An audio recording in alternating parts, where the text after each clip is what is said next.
receives delivers motivational presentations, uplifting young people in the community through keynote addresses, seminars, professional development, and workshops, and the conference presentations to adults working in the educational system. He has a proven track record and help of being called to inform, teach, and put into practice the work that he has created to help engage effectively using DEI plus I content. He possesses social justice, anti-racist, and equity-minded approach that has gifted him the ability to creatively communication style to create spaces of authentic dialogue and tangible outcomes that reaches diverse audiences. So, Mr. Norris, you are on. Thanks for joining us. You're on mute, though. Okay, I'm here. You're good. Man, who wrote that bio? You wrote that bio?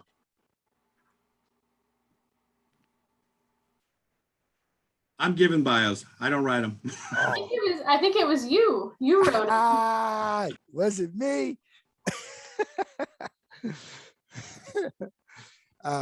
Thank you all for allowing me to be here with you today. It is Rashad Norris, aka my young people that I work with call me Brother Rashad. So it is good to be here with you all today, and I look forward to sharing with you some practices, and especially this program that was created, a peer-to-peer mentoring program. Before we get started, I just want to say I hope all is well. I hope people are staying safe and staying healthy. I heard bits of, I caught a piece of the healthy wellness portion of the last speaker. And yes, it's very important to make sure our health is up. And I tell people all the time, I couldn't do this work if I wasn't healthy. And that's not just physically, I mean mentally, emotionally, all of it. So I'm just thankful that I have the ability to find out and seek out individuals who can help me heal. And then at the same time, just keep myself accountable to knowing that when it's time to take a break, it's time to take a break.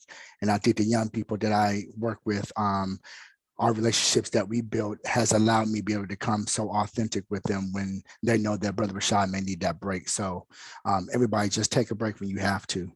And I see some faces on here that are so familiar. So it's good to see some of you all. I see my friend Michelle over there, Raglan, and some others. I don't want to just, I didn't mean to call names out because everybody don't want their name called out. So my fault on that. But just to let you all know that, within this hour that we have together, I really want to just give a glimpse of what it looks like when we start to talk about rehabilitation programming for our young people inside of our juvenile justice system. And what is it that adults, maybe we need to take a different approach, and what does it look like when you start to have our young people, our young adults be provided with skill sets to de-escalate and de-minimize all the other negative confrontations they may have inside of the units or inside of their schools. And when you provide them with those tools, what are some of the outcomes that we can speak to, they can speak to, and what type of skills have they learned to help them become even more productive once they get out of the school. So today I have some young adults who's going to join me on my keynote. But before we get there, I do want to make sure that you know who you're speaking with. And today was my last day at Highline College. Many of you may have known me for the work that I've done at Highline College. I'm the founder of the Black and Brown Male Summit, which was on a Saturday. We had it was the 12th year this year. We plan to still do it, but we're in our 12th year, and it started out with maybe 10 to 15 young men in the middle school, in high school areas of up in Federal Way in Des Moines, up in Federal Way, Kent, Des Moines, that I started out with just mentoring, and it blew up to a full day summit on a Saturday where we had over 450 to 500 young men of color on that campus from 8 o'clock to 4:30 in the afternoon, going through workshops and having guest speakers and bringing culturally relevant pedagogy and teachings to these young people. So that's in our 12th year. Well, I'm leaving Hotline College, and we did it for our females as well. We have a one called Yale, and it stands for Young Educated Ladies Leading, and that also housed over or saw over 450 to 500 young women of color on that campus. So yeah, I'm out. You know, this is my last day. I mean, yesterday was really my last day. I went in and cleaned my office up a little bit, but today's my last day. I spent 14 years at Highline College. I'm now pursuing my own destiny, where I'm providing youth consultancy with these young people, young adults. And this was something that has been on my heart since I got my master's. I started a program, built a program called HERO, and it stands for Honor Education and Respect Others. And I'm able to provide that program through a DVR, through a federal contract that I have. And I just came back from a school out here in Franklin Pierce. So I'm working with the Franklin Pierce School District right now, and some other school districts we're getting aligned with, and work with these young people who have IEPs and 504 plans, who just need a little extra push in understanding their worth and that educational pathway that they may have once they get released from high school, once they get out of high school. So I'm also doing that program as well. So I'm on my own, and you know, I'm excited for it. A little nerve-wracking, just because I know that now I gotta get up and go to work, you know. So, and I put my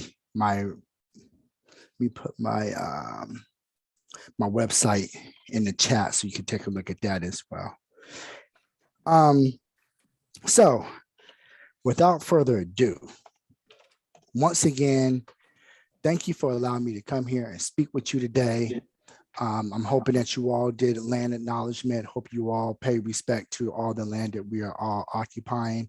If not, I just want to let you know I'm in the Puyallup area.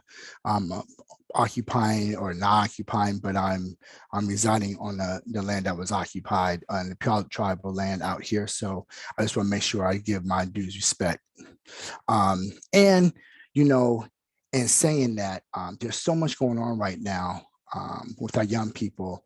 And I just want to give a shout out to all of you who work with young people who may have lost a young person due to some type of violence that's happening in these streets as well.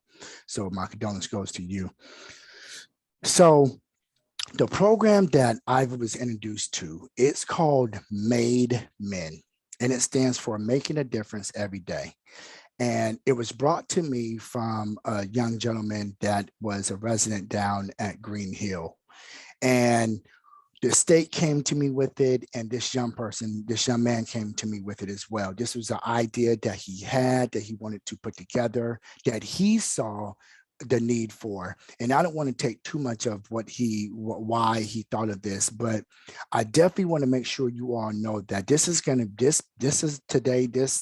keynote is going to be truly youth driven with their voice of what they're doing. This is not tokenism. I'm not here to try to get them to tell their story or nothing like that. This is truly how do you reform within the system? I know we try our hardest to reform, you know, employees and staff members with different policy rules. Well, I want to talk to these young people, and I want them to talk to you about what is it that they're doing inside of these spots where we have the privilege not to be in, but we're always trying to fix whatever was inside. So with that being said, let me introduce you to some great young men that I have the privilege to work with. And I don't know if, I hope you can all see them. You see our M.A.D.E Men shirts that we have on. I got these created for them once we decided what we were going to be doing. Everybody has a M.A.D.E Men shirt on it. And on the back, it has the quote from Malcolm X. So when they walk around the campus on Green Hill, they are looking like a program. And I love it because now, you know, these young people, they feel so connected to something that they've created, and they have and I don't want to say power, but they have the know of what's really going on. They have the know. They're always in the know with what's going on. They're in conversations. Like I said, I don't want to give too much. I got questions for them, and then we'll lend some questions, some time for questions afterwards. But I definitely want to get to why we're here today. And this is to highlight the good work of my young people, my young men. So let's start up by just introducing yourselves, fellas. And then I got a little more extra questions for you. But let's start with you two at the hill. You guys go. And remember, fellas, remember to speak up and get close to the mic so we can hear you guys. Go ahead. Hey, with your chest. Yeah, my name is Chris Acevedo Ford. I'm 20 years old. I'm from Tacoma, Washington. I've only been at Green Hill for about a year and a half. And I've been kind of involved in juvenile justice advocacy work for like a year. So this is something new to me. This is something important, that we all, just try to put our minds together and overall just help. My name is Kyle M.A.D.E. I'm 19 years old. I'm currently serving a 134-month sentence and have been since the age of 15. Since my incarceration, I made tremendous growth and achieved many personal goals I never thought I was capable of. I achieved my high school diploma and choosing to further my education by taking college classes here at Green Hill School. I'm also taking part in the mentor program, and I'm going out to the living units and helping them out. Yeah, just trying to see what's the next step. Good job. And before we go to the next one, this is why I did this, because I wanted to introduce Brother Chris, and I call Kaya Big Smooth. We got nicknames, that's Big Smooth.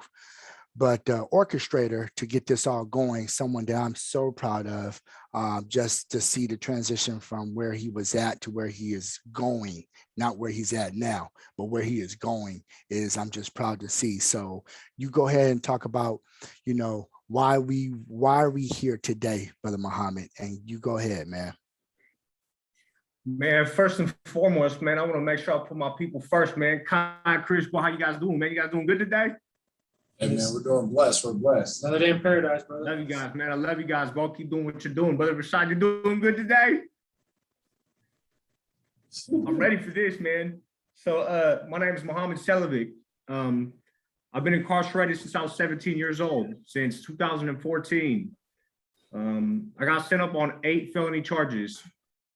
When I started my 9 years, I got sent up on 2 different cause numbers, one for 108 months and one for 102 months.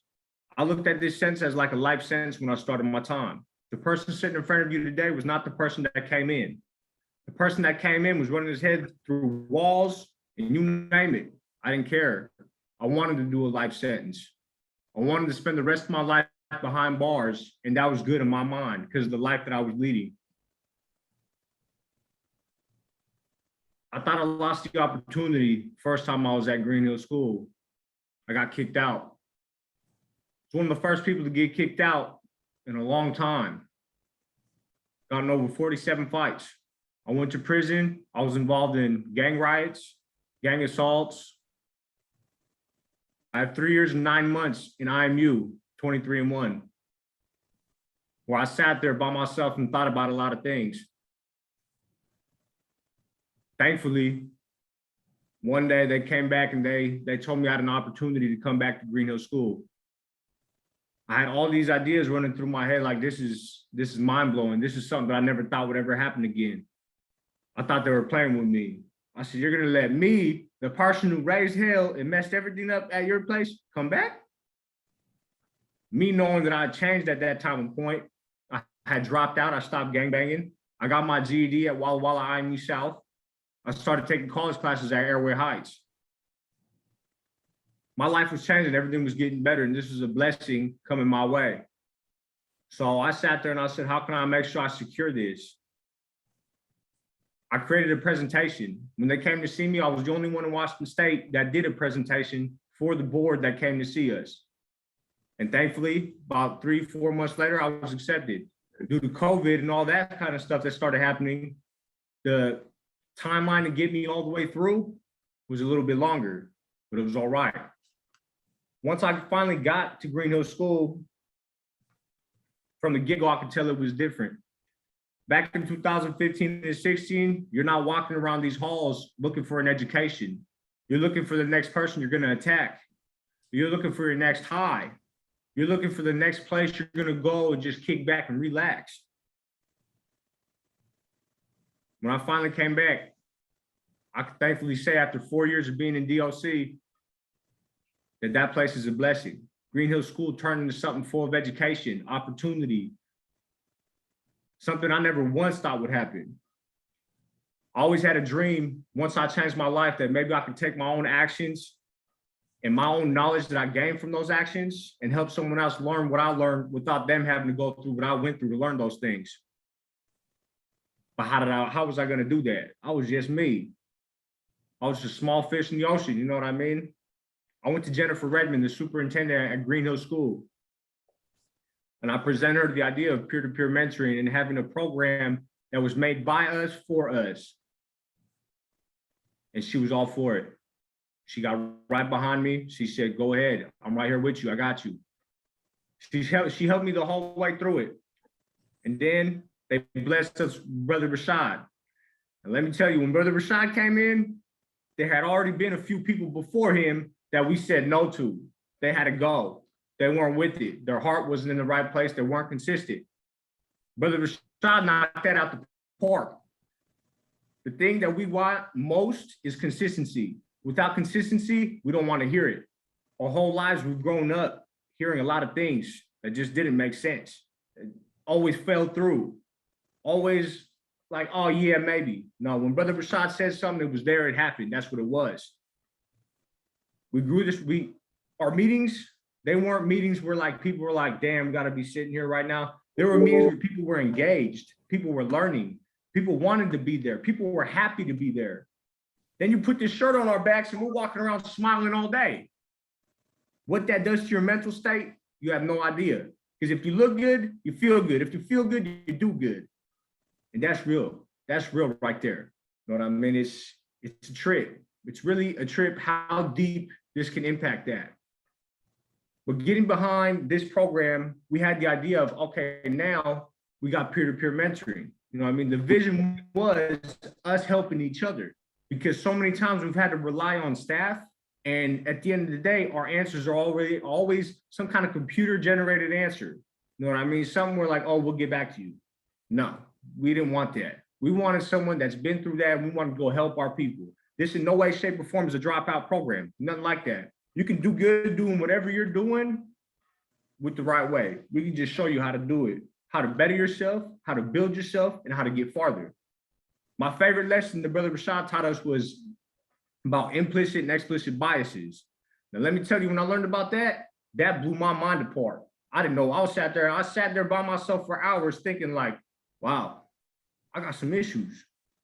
You know what I mean? I really sat there and I was real with myself. Because if I don't keep it real with myself, ain't no one gonna do that. And it blew my mind. I really didn't think I was like that. But then I started looking at things, I'm like, oh. Then come to find out, I start calling Brother Rashad, like, hey man, well, you know, explain this to me. He'll break it down to me. He'll give me a piece of literature. Favorite piece of literature he ever gave me was The Art of War by Sun Tzu. My favorite piece right here. I've read this book 4 times now. I love it. I love it to death. One of the things that I read when putting together everybody that was in this program and everybody that continues to stay in this program is this piece right here. It says, if soldiers are punished before they have grown attached to you, they will not prove submissive. And unless submissive, then will be practically useless. If when the soldiers have become attached to you, punishments are not enforced, they will still be useless. Therefore, soldiers must be treated in the first instance with humanity, but kept under control by means of iron discipline. There is a certain road to victory. That translated into us governing ourselves. We held each other accountable. We held each other to a high standard. Staff didn't have to get involved because this was our program. How are we going to present a program that was made for us, by us, without actually doing everything that we said we're going to do? We're not children no more. We're grown. You know what I mean? We had to start acting grown, and that's what we did. If you Hold on. Let me just tell you, let me tell y'all something real quick. I told y'all I got some fire up here. I got some fire. I got some cold fire up in here. I see you, Donna. I see you, Miss Donna. I see Donna clapping. Miss Donna see the fire. Let me tell you something. I had to stop you real quick. I had to stop you real quick, Brother Muhammad, because you about to, I know you about to give it to him. But Brother Sergio just stuffed on the scene, man. We got to give Brother Oh, I Sergio see some. him at the bottom of my screen. Yeah, Oh, we got to what's give, yeah. happening? Come on, man. We got to give Brother Sergio some love, Oh, man. I see him. What's going Yeah. on? Yeah, My yeah, God, man, what's happening? yeah. Just Go chilling. ahead, I got sir. back from school right now. Oh, you went to school today. Good job, Serge. Good Yeah, job. yeah. Go ahead, man. So, Serge, we on with a group of individuals that, I let them know what we here for, man. We talking about the M.A.D.E Man program, the effects of what peer-to-peer mentoring does for those individuals, the residents inside of these units, and how powerful and how impactful you are, man. So we didn't get nowhere yet. Brother Muhammad, as and the orchestrator, you know what he did. He orchestrated, you know what I'm saying? He did his thing. And we just wanted to give him time to, like people are saying, he lit the fire. So we want to give you time though, Brother Sergio, to introduce yourself to everybody. And then I got a question that I'm gonna pass on to everybody. So just be ready. But go ahead, introduce All right, yourself, cool. Sergio. Well, my name is Sergio Salgado. I'm a resident here at Oak Ridge Community Facility. Prior to me coming here, I was a resident at Green Hill for about 2 years. And then I came in contact with this program. Brother Muhammad created this program, and I'm really thankful for this, opportunity to be able to just grow and just really be a part of something like this, because it not only has helped me, it has helped me help people. You know what I mean? Because at the same time, you're learning something from it while you're giving.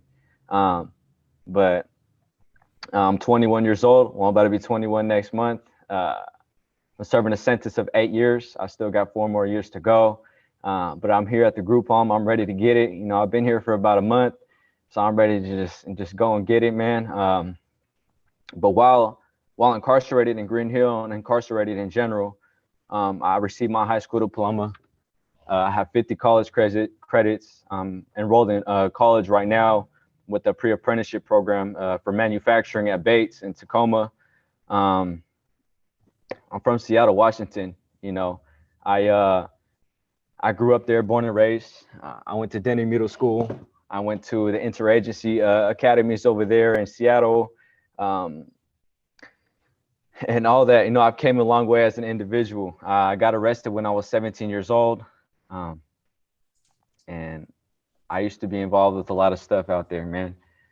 So I can actually say that, being incarcerated and actually given the opportunity to change my life and really go through some things to get to the things that I wanted to do, it has really helped me, because I met a lot of good people on the way there.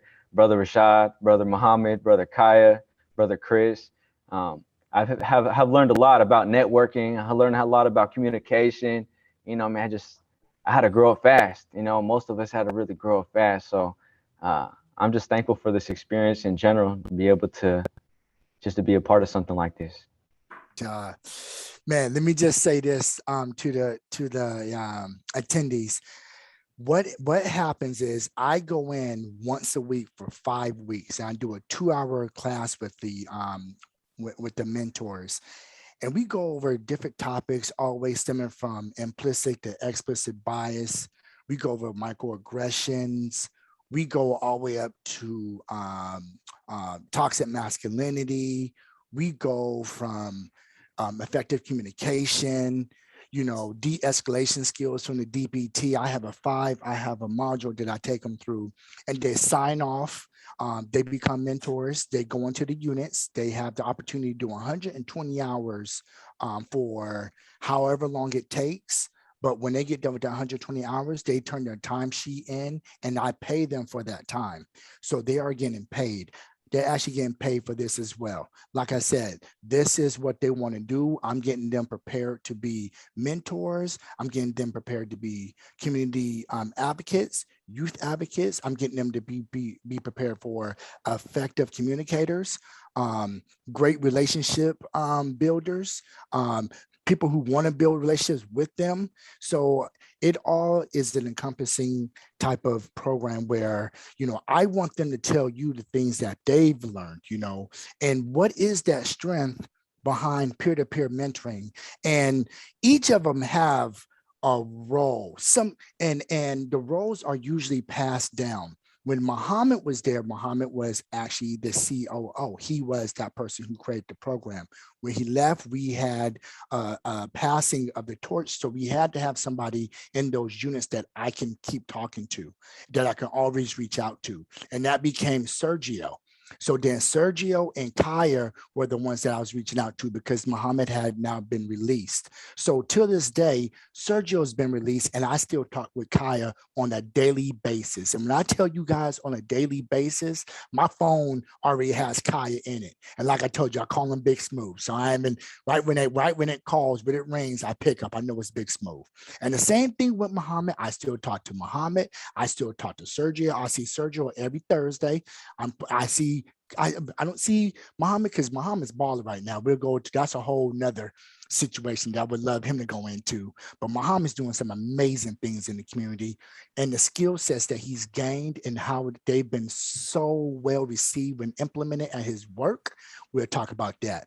But as far as my young people, my young men who are inside Green Hill, and that's another one. Chris is a phenomenal young man who has abundance of skill sets that I can't wait to see what's going to happen when he's released, because I know he's about to do great as well, already doing great inside. But Chris and Big Smooth, Kaya, talk about just the strengths behind having that peer-to-peer mentoring inside of Green Hill. What is that? What's the strengths behind it? Yeah, so I kind of want to touch back on something real quick. Before I started this program, I was a dude that sat in the back, was kind of did my thing, didn't really get too involved. And Brother Rashad, we saw that him and Muhammad Wilson, something that I didn't see myself, and them consistently working with me, them being my mentors. Brother Rashad and Brother Muhammad, even Brother Sergio, they're always been my mentors. They taught me how to get out there and have a voice, how to talk to his cats. Now I'm over here leading groups, doing this, doing that, with the help of Muhammad, Rashad, and Sergio. But in these units, me and Chris are still here. We go help them with effective communication. We'll lead groups. Kind of de-escalate situations. We'll help them with their homework, their treatment work. Just kind of trying to be that positive role model that a lot of these cats don't have when they're out. Personally, me, when I was out, I never had somebody trying to tell me to do the right thing. I always have people trying to do the wrong thing. And our goal is to be that person, to push to do the right thing. And we've got tremendous amounts of feedback about, there's just one that's always stood out to me. It was me and Brother Sergio was still here. This kid told us he hadn't talked to his mom in 10 years. And, with the help of us helping him build back up that effective communication, kind of helping him get over the resentment and issues that they've had, he actually started talking to them. They're starting to work on building that positive relationship. And he sat me and Sergio down and said, we really appreciated that. We've had cats tell us that when we're leading group, it kind of takes them out of the environment that they're in. Puts them in a more, how do I say this, more positive environment instead of being incarcerated. Like that's just scraping the iceberg what people have told us. Yeah, man, it's definitely some powerful stuff. We talk about like the strengths of this group. I've actually been talking with a couple other committees about just the importance of peer-to-peer mentoring. Like what that does, what that looks like in these type of facilities. A lot of times when you go inside these units, a lot of these young kids are really lost. They don't really have no sense of like who they are and whatnot. And just having like a positive role model come in that's in their same shoes, within the facility that they're in, doing good for themselves, trying to, better themselves, continue to grow. They see that and they actually feed off that energy. So they just get like a whole new vibe just by us mentors walking into their units. I talked to one cat a while ago, and he's been kind of like in and out of the hole a little bit. And I'm like, what time do you get out? And he's explaining to me his sentence, and I'm like, man, you can go to a group home. You can go to a community facility and try to, get a job out there. Just, get some family visits, learn how to really, use these skills in your, community.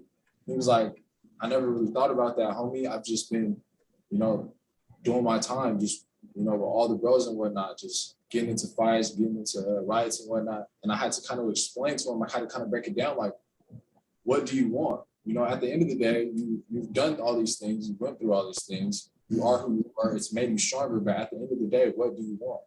You know, his answer was, you know, I want to move my mom out the projects.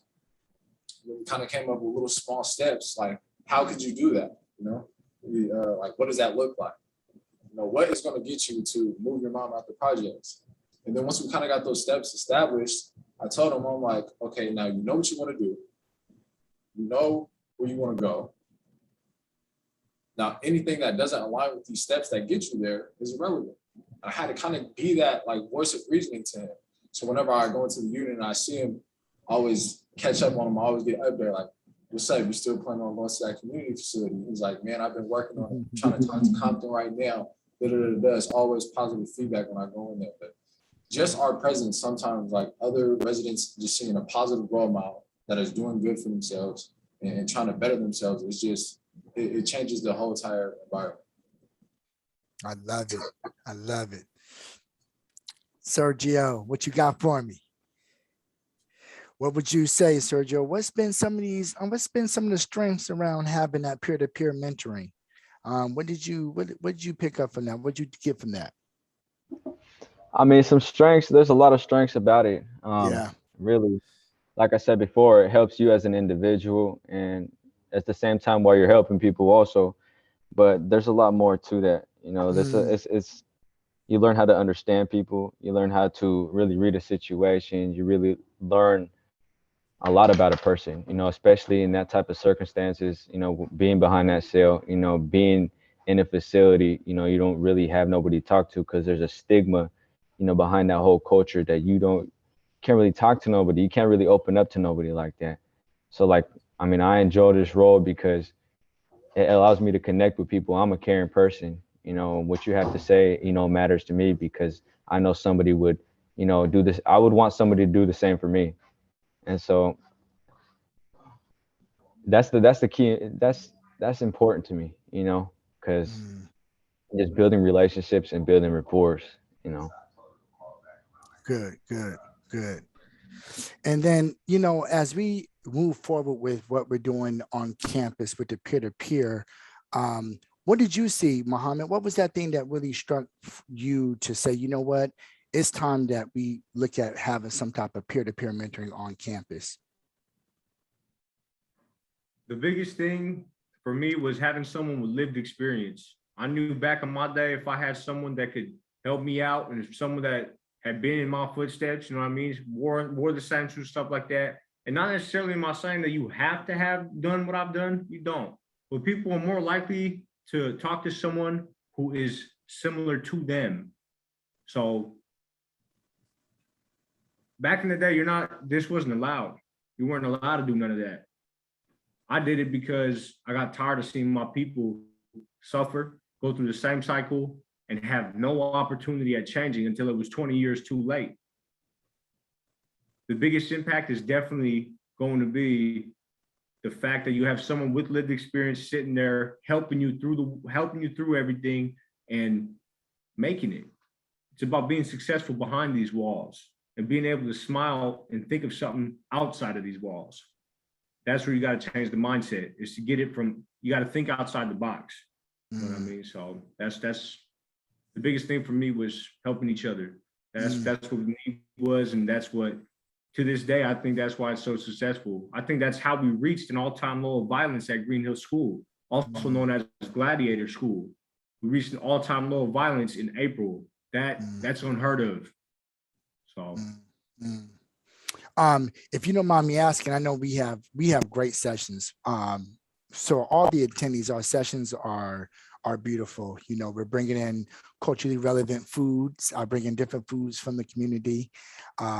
We also have different conversations that are highlighting maybe a particular topic that I found out that was on TV, through mainstream, whatever it is. We're just having some good conversations, and we're bringing activities to the young people. And I would ask this right here. I would ask, you know, could you each provide some type of advice that you would have for are adults who are working to rehabilitate you, not detain you, but to rehabilitate you in a way where you feel like there's going to be a mutual respect or relationship that's going to be positive. So what advice would you give for those individuals working around this particular population or the units and so forth? You want me to go first or? No, let's go with Sergio. Go ahead, Sergio. One of the important things that I see that could, be effective is just being yourself. Don't try to be somebody that you're not, and don't overuse your power. Because once you do that, it's just you lose all respect, especially in an environment like that. So being able to just be yourself and actually get to know an individual, and the boundaries that you guys have, because as a resident, we look at a staff as like a cop, like they're always out to get us. They don't want to see us win. They don't want to see us do good. And so there's always that implicit bias that's behind it.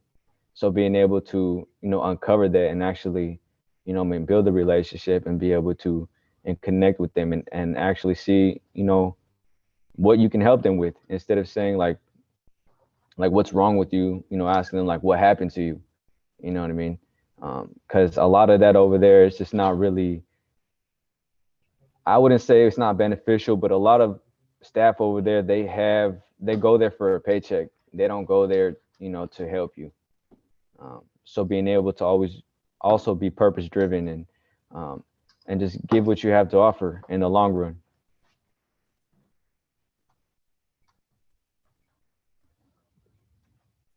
And something that I would say, this isn't like specifically like any type of job such as like therapist, prosecutor, or anything. This is like the juvenile justice system in its whole entirety that I'm speaking to.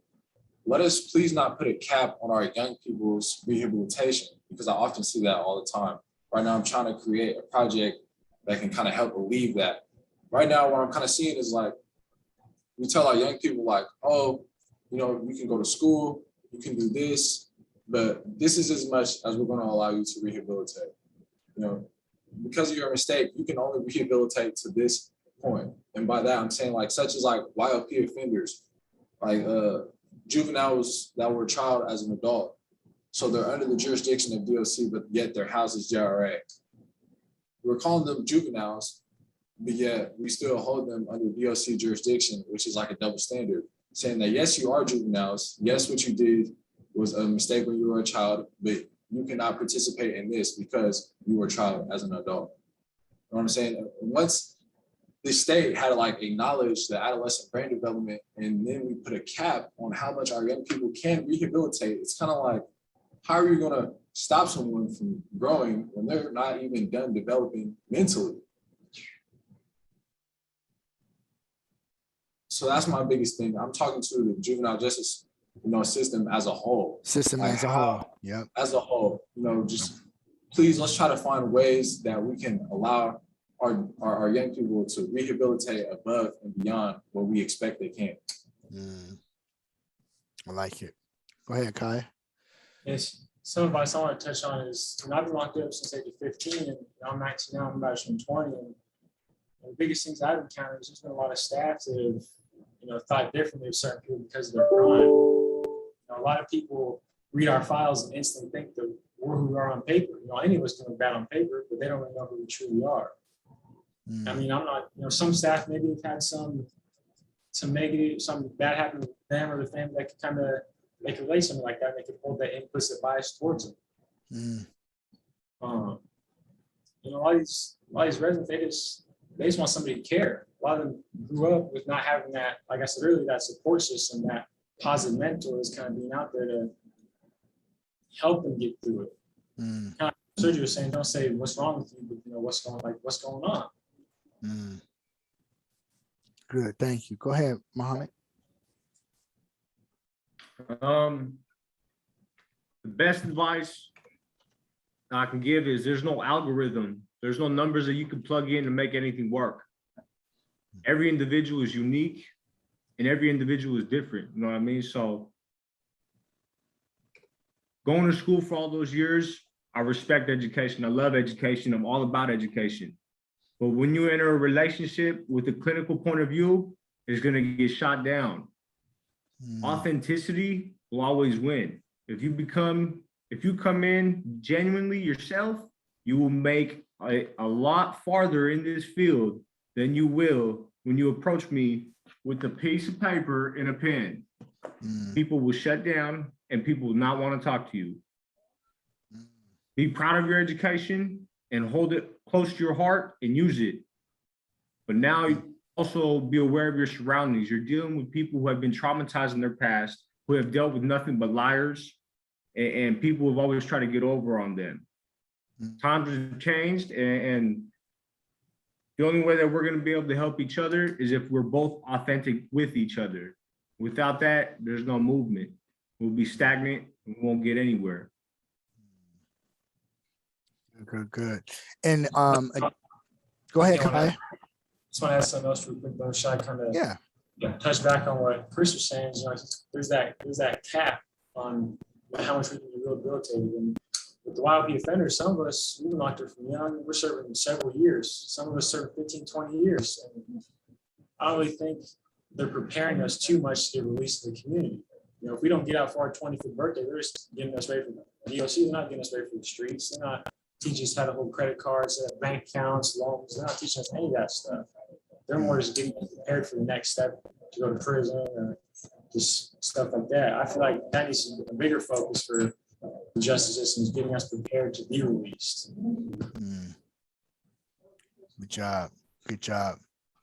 You know, one of my main focus, and I tell these young, my young guys, is that I want them to be, the word that I use with them, and I'm gonna see if they remember it, I tell them the gift of discernment. You know, the gift to be able to judge, make good judgment calls, and to be able to really put yourself in a better situation because the decisions and the choices that you're making, and that comes with that's part of being an effective communicator, and having my communication degree. I'm always trying to give them the right skill sets to be able to do that and be able to have the ability to have good discernment.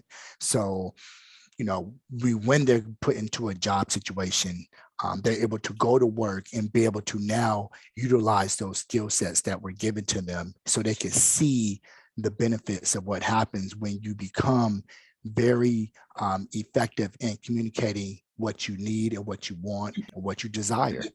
And the word that we use is ask. You remember what the ask stands for, right? What's that? What? Always seek knowledge. Come on, man. That's that ask. ASK. We always seek knowledge. So we never be afraid to ask questions, you know? And so with that being said, though, I'm always, you go inside these units, sometimes I get some phone calls, and the phone calls that I receive from Brother Kaya or Muhammad around the things that, or Sergio, you know, I just haven't received them for Chris. I know he got some too, but stories around what just really, what is a highlight of the work that you've done so far with a story that you're like, man, let me just tell you what we did with this young person, man. And just give me one. You got one? You got one or two that you just have a story. You just like, man, let me just tell you how this worked. And then we're going to get into, you know, when you're working on campus as well, like how these skills transfer over when you're working on campus. I can go first. I want to go first. Absolutely, I want to go first because I've had a few people, man. I've had a lot of people that have touched my heart, man, and made me smile, man, because they understood what I was trying to do and they saw where I was coming from, and they put everything to the side and they listened and they let me in. They messed up doing that because I made it a lot farther than I should have. You know what I'm saying? So I sat there with them, and it's actually two of the people that I'm most proud of. They're active gang members. I'm not going to say their names, you know what I mean? But they were actually my past rival gang members. They came from the IMU.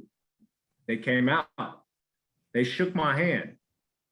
They said, thank you. I was able to get these individuals out of an IMU setting and put them in a unit. And they asked me, they said, how do we make it? I said, just be you. Just do you. And if you need any help along the way, I'll be right there next to you. They were in the wing with me. these people came asking me questions every day. Like, how do I do this? How do I talk to this person? In turn, I use the skills that Brother Rashad has helped me further and new skills that he taught me. But these two individuals were the most active gang members on that hill at that time. So for them to come into that unit, into my wing, and not have a single problem, and be actually one of the most productive residents on Green Hill campus, I'm absolutely proud of that. I'm absolutely proud that I can say to this day, they're doing great. They're doing amazing.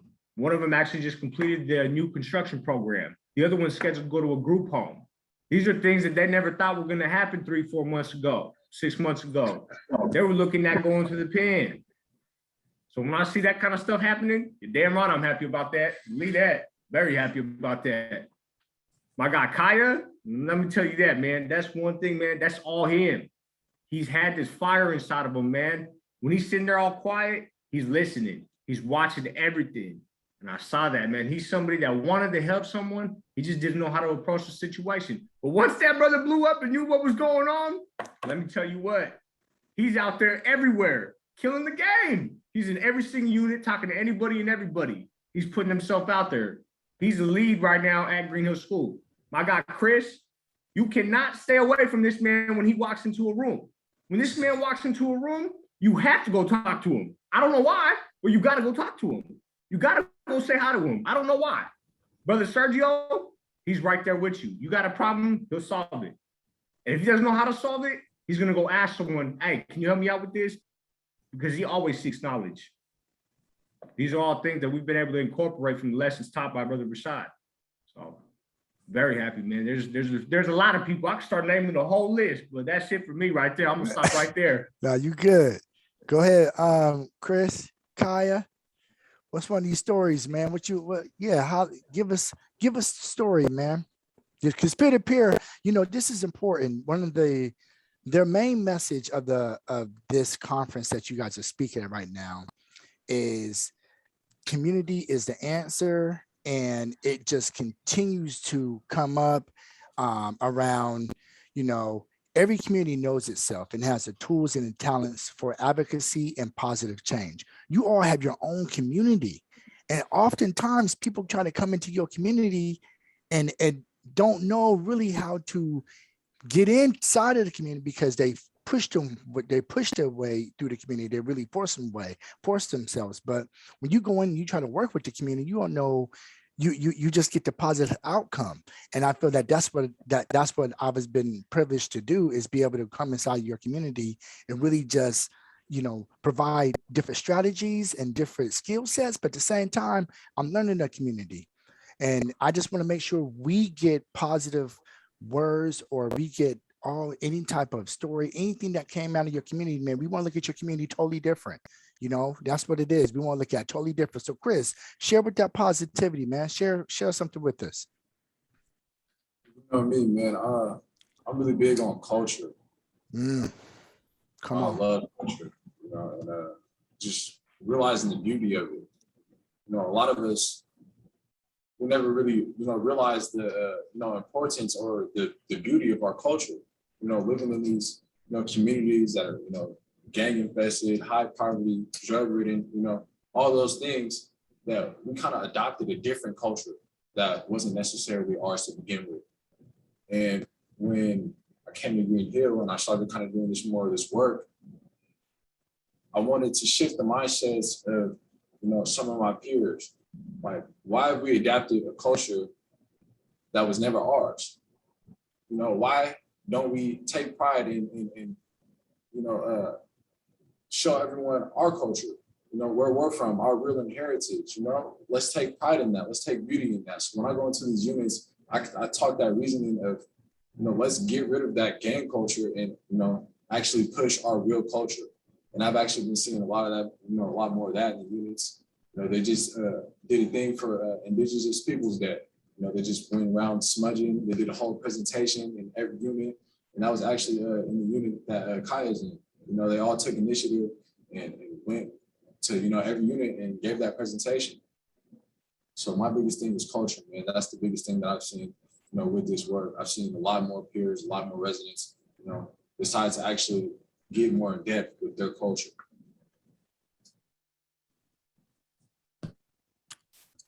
I love it. And you know, attendees, I showed them the cultural aspects of differences. And I showed them all that work around how different cultures interact and how they behave and how they communicate. So yeah, just to hear that, man, that's beautiful. Go ahead. Who's next? I'm sorry about that. Y'all just, you know, you all give me energy. Y'all know it. So go ahead. Let me sit back. Go ahead. Go ahead. Man, Who's- and I got a couple stories about, positive and, success from this program I like to share that I've shared about Rashad and he's heard about. Lately, there's this cat that, when I say cat, I like to refer to other individuals here. It's just, I've always grown up saying that. I don't know why, it's always come to tongue, but there's this cat, he's been going through it, he's had a lot of the traumatic events happen in his life, been through it, been down and out, and he's maxed out a lot, getting into his staff, all this stuff. He got thrown to his quiet room. And, I heard he was causing a ruckus back there, but I wanted to go back there and see him, see how he's doing, because I built this good rapport with this cat since he's been doing that. And the second he came out there, he smiled from ear to ear. We got his treatment work done. We made a plan. What's the next step? And he was fluently trying to figure out what he can do to better himself and get out of that situation he was in. That was actually earlier today before we hopped on this call. Wow. Another one I like to share. This one's kind of always stuck with me. There's one cat I was working with for a minute. He's here for probably like 7-8 months. Like 3 times a week, I was over kicking with them, talking to them. And he came to visit one day, and I guess he told his family about, I've been working with him, I've been helping him out, I've been helping him schoolwork, showing him there's a lot more to life than just being in the streets and drugs. Like Chris was saying, that negative culture that we all experienced. I guess his family communicated my family that ever since I've started mentoring me and Sergio Muhammad and all the other men, ever since we started mentoring him, he's wanted to take that step forward to change. He's actually showed the initiative to build positive relationships and negative relationships. Beautiful. Anybody else got one? If not, it's all good. I definitely want to give time for any questions that any of the attendees may have, unless you have a parting word that you want to give. Anybody want to give a parting word? Or well, let me give my word real quick, because I would love to let everybody know that this right here has been truly an honor, a privilege, a gift. It's been purpose-driven, that the work that I'm able to do with these young people. Those who know my work, you should know that I only give 100%. I don't know what else. I don't know how else to do it. And so, I'm unapologetic around the work that I'm giving them around the EDI and around the social justice, and then them going inside around the history, their culture. I don't apologize for that, because I know it's very big and it's needed.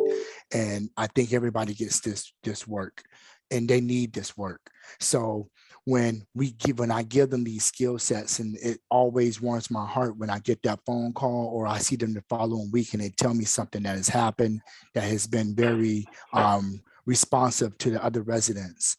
So I know we're at 3:55, and I want to give time for anybody else who want to ask a question. But I'm gonna tell you guys something, man. Brother Rashad is always proud of you. Always, you know what I'm saying? Always. And I tell you, I wouldn't be able to do this work if my own house wasn't in order. So please know that my boys know that I'm committed to you as well as I'm committed to my own sons. So I thank you for allowing me to have balance with how you show up in my life and how we show up in each other's life. And it's been really good. It's been healthy for me. It's been healthy for who I've been around, because you guys are really doing exactly what I envisioned that it would happen if you just do this with each other. You just talk to each other, and you don't need all of the, you don't need all the toxic, talk and so forth. Just have a real conversation, and you'll be amazed of how much more will come out. So I love you guys, man. I love you guys for all what you're doing, man, for real. And just want to make sure we open it up for any questions. Any questions? And I don't know if you guys can see the comments on the side. Can you see the comments, fellas? Oh, you see that? Amazing men. Future's bright. Amazing, all of you. Thanks for all of you. Amazing presentation program. You should take this in. You should definitely take this in. And I know I didn't ask all the questions because we just was moving, but let me just ask this. I mean, it's always good to think about, you know, if you could, yes, talk about that job, because I know that brother Sergio, brother Muhammad, you guys are now out and you're in community facilities. So I would love for you to talk about those skill sets that were gained inside with the M.A.D.E men and how they transfer out now to what you're doing. So I didn't forget about that. I just had to get, you touched me on my shoulder, brother. So I appreciate that. So yes, please do talk about that job. Talk about where you're at right now, brother Muhammad, where you're at. Oh, the way I can break this down is the way it blew me away. The communication skills that I learned at Green Hill School and the different communication skills that Brother Rashad has taught me. I got to this place on the 13th of last month. I started my job on the 14th at a warehouse. On the 29th,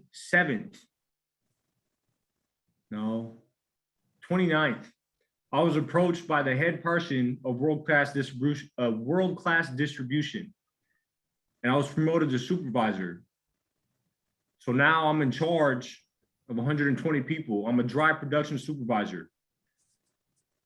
These people don't know my history, and even if a few of them do know my history, but the fact that I'm able to say that and bring that back to all these people, that's lovely. And I'm just starting. There's people that are mad because it took them 3-4 years to get it. It took me 3-4 weeks. You know what I mean? But with the skills that we have learned at Green Hill School, I promise you, people don't know how to communicate. And it's a sad thing. But I'm happy that I learned that from Brother Rashad. Because I got out there, I'm not afraid to ask questions. Because I promise you, I'm gonna ask you some questions. If I don't know what's going on, I'm gonna ask you because I'm not embarrassed. I'd rather know what's going on than look stupid in the end. I'm able to talk to anybody. I'm emotionally agile. I can move around. I know how to talk to different people. I'm very diverse and I'm very fluent in whatever my conversation is, I can put a smile on your face. And as long as I can keep you smiling, I know we're gonna be all right. You know what I mean? So yeah, I did that in about 3 weeks. So a supervisor spot from where I was just locked up a month ago. It ain't even been a whole month, you know what I'm saying? So now I'm a supervisor making a salary. I never thought that was gonna happen, but that happened. So hold up. Do you guys hear this? Do you guys hear? Nice. This guy got a salary. What? Come on, man. Every time you tell that story, man, my eyes like, man, let me see. Man, let me see. The craziest part is, it's crazy to me because yesterday my boss, I called him. Now he's asking me to relocate to California and be his right-hand man because he saw my effort, the way I can talk and all these things. Come on, man. So come on, man. He said there'd be a pay raise right there too. I already got a pay raise. So I'm sitting there thinking like, California? I like hot weather. You know what I'm saying? I'm ready to get away for a little bit. So come on, man. Life is looking good, man. Life is looking bright. I saw my baby for the first time on his birthday on the 13th. I got him one of them little virtual reality headsets, watched him bump into some things. It was lovely. It was lovely. I love it. I love it. You know what I mean? So life's good right now. Life's a blessing, knock on wood. You know what I mean? So come on. I love it, bro. Go ahead, Serge. What you got for us? Man, the communication skills was one of the most important things that I've learned, and also to keep, my eye over my E, my intelligence over my emotions. Come on. Because in this type of work, just a day-to-day basis, you can't bring your emotions and write off emotions. It's you have to really keep your composure and just keep your head straight. But advocating for myself with the communication skills that I've learned from Brother Rashad and being able to really set my pride aside and ask if I don't know something. If I don't know anything, I'm not going to sit there and look dumb, because it's going to make me even look dumber if I don't ask. So that always seek knowledge really stuck with me. But being here in a juvenile community facility, there's a lot of struggles that the staff have, in regards to being considered a juvenile, a child. They treat you like you're not a grown man, so being able to advocate for myself in a proper manner in order to get my point across, it's something that I have benefited from, you know, instead of just flashing out, you know, instead of just acting off impulse, but actually, you know, letting them know, like, you know, I'm not a little kid, you know, I want to be treated with respect, you know, and all these other elements that play into it. But that's the one most important thing is the communication skills. I love it. And I see some questions dropped in there. Would this be expanding? That is the goal. We want to expand out inside these schools, get them before they get inside of the unit inside Green Hill. The work that I've been doing inside the schools right now have not been with M.A.D.E, but it has been with just going and getting these young people ready for the after high school life. But definitely M.A.D.E needs to be inside the school. So we always trying to figure it out, you know, help us figure it out. We got the blueprint though. Let's We got see. more than that. We got a team. Yeah, come on. Well, let's look. We have any questions? I know we got like what? We got like 15 minutes. I just want to open it up, or 10 minutes. I just want to make sure that we give you guys to ask questions, because we can sit here all day. We can go keep going, or we do if you want to just open it up, because they would love to have some interaction, because they haven't had that for some time. So please, if you have a question, that would be good. Talk to me, I'll talk back.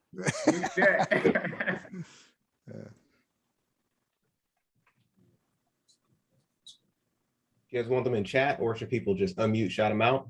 Oh, you can shout them out. You can. It's up to you. We can put them in chat. I have a question for the two young men. Okay.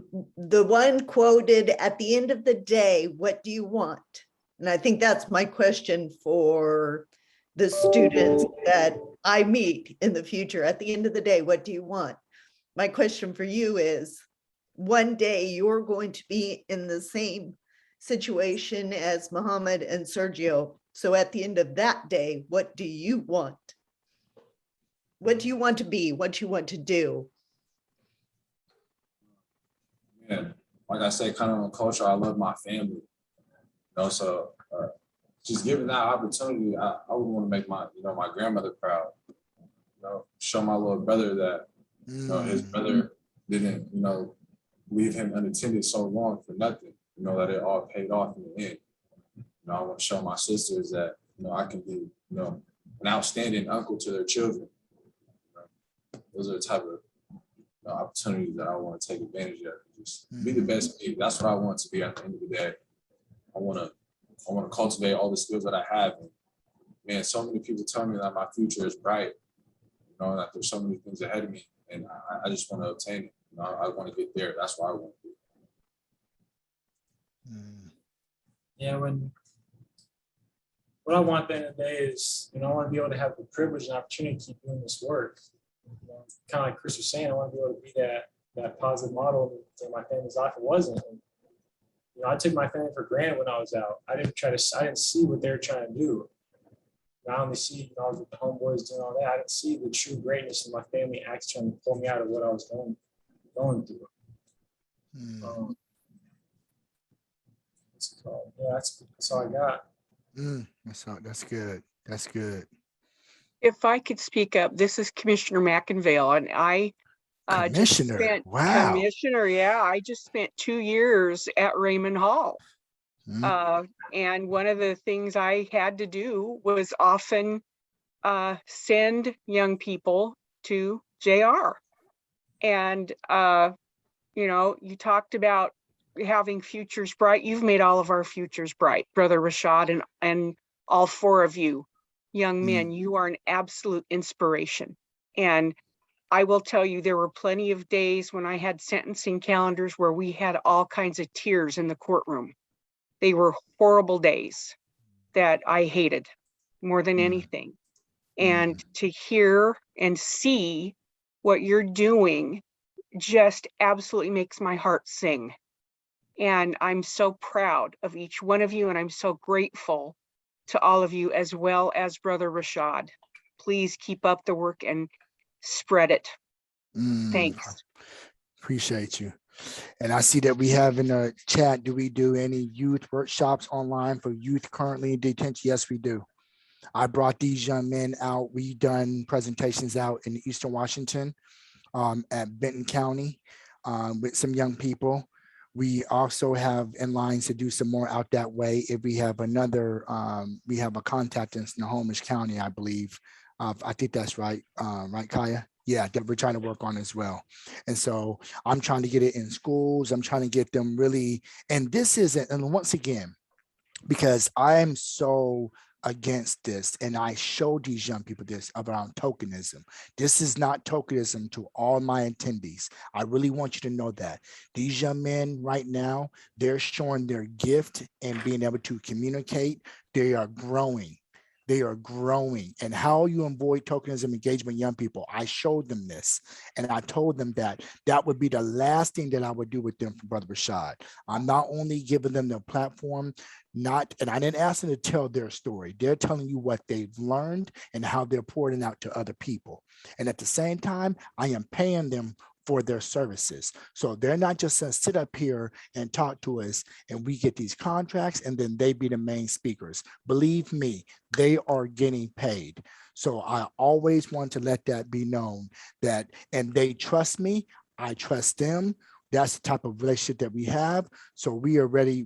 We are truly open to spreading and doing more that will be what we can do. Brother Rashad, how should folks get in touch with you if they want to try and set up one of those workshops? Or I'll put my email in the chat. appreciate it. Thank you. And for those who are on the phone or otherwise can't access the chat, I will put his email as well in the notes from today.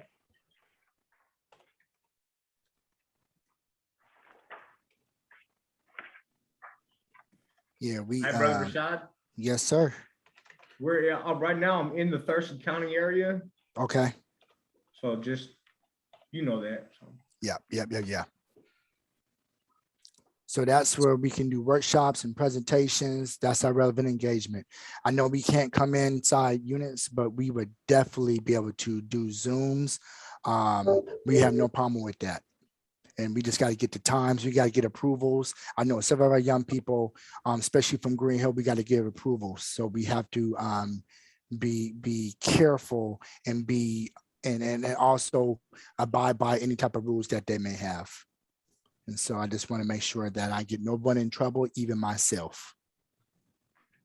The biggest thing that I forgot to say earlier, man, just so everybody's aware of this, all M.A.D.E men either have a high school diploma or a GED certificate. To be a part of this program, that is an absolute necessity. You need that. You know what I mean? That's necessary to be with us, man. So let's go ahead and give put some energy around this room right now, because that's something to be proud of. You know what I mean? How many people come in and out and lose that, and then they lose that thought of education and stuff like that? We got that. That's what we promote. We love that. We want more of that. Yes, and I tell people, you know, the reason why we're rubbing our hands like this is something that my young people, they start to understand. My relevant engagement, that is a West African Adinkra. And West African Adinkra, that symbol, it says, help me and let me help you. That's what it stands for. And on back of all of my shirts, I have the melanin compound. And the melanin compound is in all of us. Melanin, people believe that it's just in our skin, but melanin is also in the ground. It's in trees, it's in plants, it's in animals, it's in the food that they eat. So we always carry so much energy around us that it could get distorted from the not really real energy, which is all these computers, all these lights, all these things, telephone, all those things can really distort the energy that is already grounded within you. So I tell them, be relevant, be in the know, be in your now with all the energy that you have, and pass that good energy to others because you're connected to it.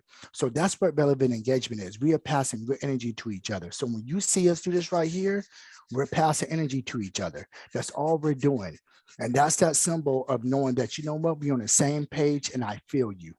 So I just want to let you know that, because if you see that, you need to know that, you know what, they pass an energy. That's all that is.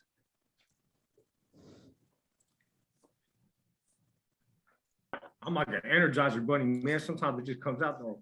Oh, you good. You good. With that, any other questions? We have any other questions? Oh, here's one. As truancy liaison at high school, most students look at us that they can't trust us. How do you think we could build that relationship? And the worst part of my job is sitting in court feeling like enemy. I love my job, but need to learn to build trust. So it's that trust.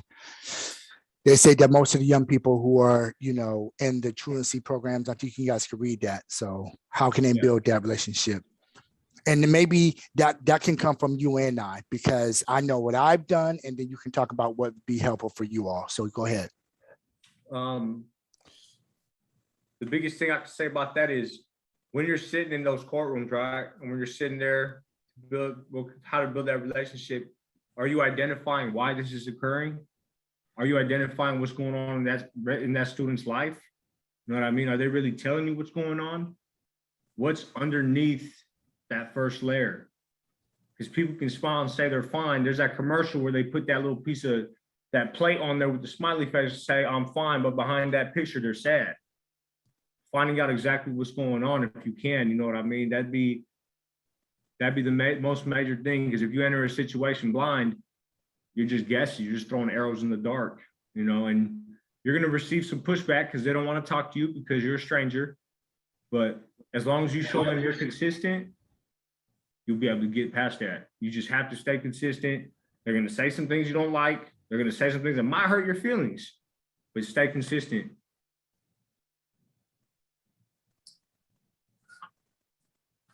Yeah, just trying to piggyback off what Muhammad said, just being authentic and showing that you actually care. Because a lot of these kids, they might have trust issues, they might have went through situations that have led them to be, how they are, kind of more distant, more blocked off. So actually being your authentic self, showing that you care, showing consistency, being persistent, being patient, it's definitely not something easy. There's not just a recipe that you can cook up and just have people trust you. It's definitely a game of give and take. Yes, something I want to do with you guys real quick. Maybe if you guys got a pen or paper, I want you guys to write your name with your dominant hand. And then after you do that, I want you to write your name with your non-dominant hand. And actually, I want you guys to see the difference. Some people in the system, they expect us residents or us people incarcerated or on parole case, they expect us to change overnight. But being able to show, like Chris was saying, Muhammad was saying, you're persistent, you're putting forth the effort, you're trying to help them. That's what's really going to end up helping them longer. At the end of the day, we got that implicit bias, like Brother Sergio was saying about people in powers of authority. That some of us have grown up having that negative experience. But with that being said, fellas, it's 4:15, and this is how we end out. That was beautiful. Let me just tell you, brothers, man, I'm smiling from ear to ear with y'all, man. I just love it, bro. I just can't wait till Monday. I get to see y'all. We about to chop it up. We about to have another conversation. I got ideas down at Green Hill for sure. I'm excited about that. Oh, they got the relevant hats on to keep you warm. Hey, relevant, baby. Good. Yeah, you look good. You relevant for sure. You are relevant, brothers. Remember that. Know that. Oh, we got the mayor on. Man, y'all don't even know. We got the mayor to come on, man. That's lovely. Come on. They know our names, right? Come on. They know our Mr. names, Toya though. Wooders. Come on, man. We got the mayor. This time they to know our come names on, in a man. good way. Hopefully that can stay like that. Oh, you can't say hello. You can't say hello. You just can't. We can't hear no voice. Mayor Woodard, we can't hear her voice. Oh, okay. She can't give us a voice right now, but those are the type of people that you have on these calls, man. This is what you bring it out. So you guys did an excellent job, man. Excellent job. Like I already knew it was gonna go down like this. And I want to thank you all on behalf of the Becca Task Force and CCYJ for being our speakers today. Brother Rashad, Muhammad, Kaya, Sergio, Chris. Really can't do any of this without you and what you're building here. So thank you so much for speaking today. And yeah, I hope you've energized all of us. I hope you take some of that energy back. Yeah, come on. It was beautiful. Thank you so much. Fellas, once again, my word for today was inspiring, man. What's your word, Muhammad? Blessing, man. This is a blessing. 100% Good. blessing. I appreciate this. Thank you all for being here today. Yeah. Blessing. What's your word, Sergio? I'd have to say, just fantastic. It's a blessing, really, to be here. Good. What's your word, Big Smooth? I'd have to say motivated, man. You know, I really Motivated. I take time to say I appreciate every single one of you guys for giving us this opportunity, you know, come and present this, you know.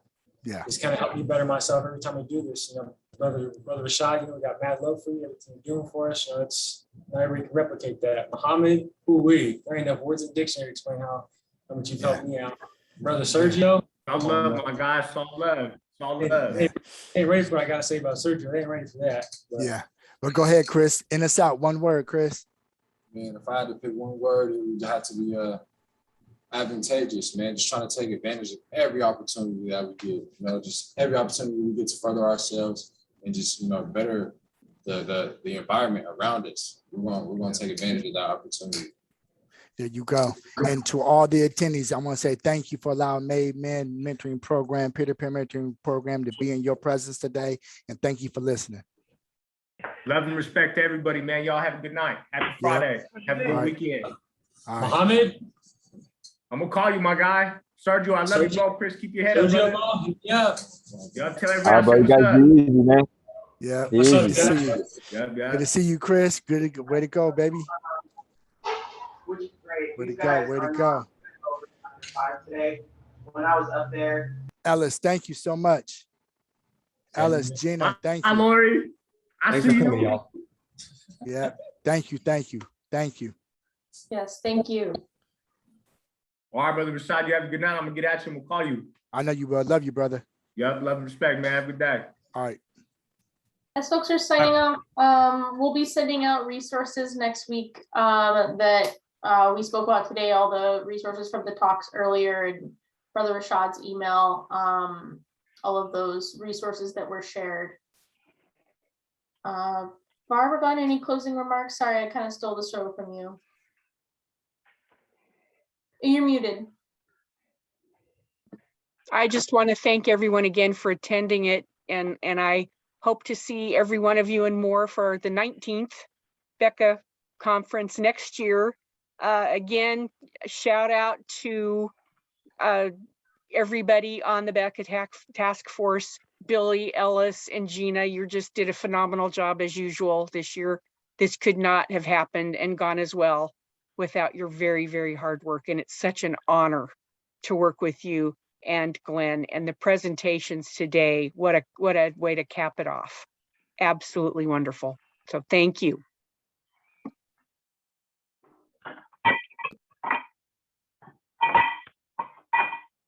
If there's anyone here from my planning team or the Becca task force or any other areas of my life, then you're already familiar with the idea that if anything I do is just going to go sideways. So the less I do, the better. If you felt that this conference was a success, it's because I had a tremendous amount of help from my co-chairs, my team at CCYJ, my planning committee, several people behind the scenes I'm probably not aware of yourselves, because we obviously wouldn't have a conference without you. And then, of course, to our presenters and everyone who helped support them and allowed you to take some time off to join us this week. Big thank you. Big thank you.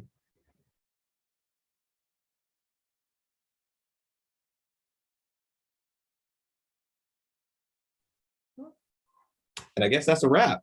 Yeah, thank you, everyone. See you again next year if you come to the conference next year, or next week if you're on the Becca task force. If you still want to join, yeah, please email us. We'd be happy to have everyone.